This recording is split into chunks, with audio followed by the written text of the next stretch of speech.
Madam President, Belize continues to engage with Cuba in a constructive and mutually beneficial partnership that has its most immediate effect at the individual level. 90 Cuban doctors today are working across Belize, helping to save lives. These are in addition to those who are treating Belizeans with complex medical cases free of cost at medical facilities in Cuba. Since 1999, over 200 Belizeans have matriculated from Cuban universities and are now applying their skills at home. And many others have received training in areas such as agriculture and disaster management. We highlight these cases as evidence of the integral role that Cuba plays in Belize and in the wider Caribbean, as was stated earlier by Bahamas on behalf of the CARICOM, and that has been echoed by many others in this debate. These cases are also evidence of what the Foreign Minister of Belize observed during the general debate as a failure of the blockade to pressure the Cuban government into submission.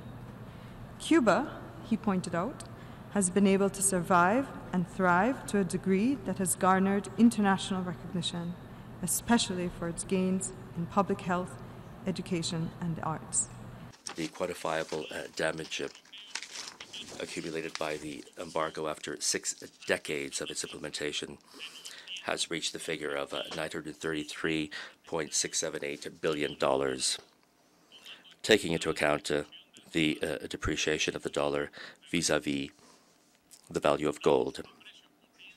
If we calculate it at current prices, the embargo has created damage of more than $134 billion. In the past year, this meant losses in Cuba of roughly $4.3 billion.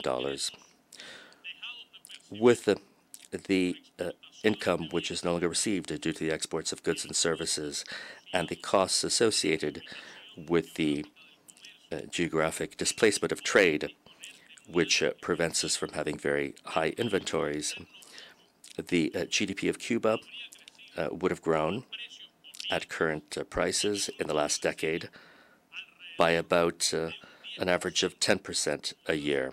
In the light of these difficulties, Cuba has continued to make progress in its economy and provides extensive international cooperation, which is sometimes difficult for its government, despite the embargo and despite the ban on multilateral credit. And we have reached levels of human development and social justice which are universally acknowledged.